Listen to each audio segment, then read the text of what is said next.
நிதி நிறுவன மோசடி வழக்கில் இந்திய மக்கள் கல்வி முன்னேற்றக் கழக தலைவர் தேவநாதன் கைது செய்யப்பட்டார்.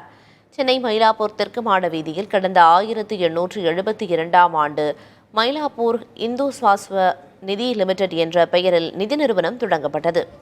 தற்போது இந்நிறுவனத்தின் தலைவராக இந்திய மக்கள் கல்வி முன்னேற்றக் கழகத்தின் தலைவர் தேவநாதன் உள்ளார்.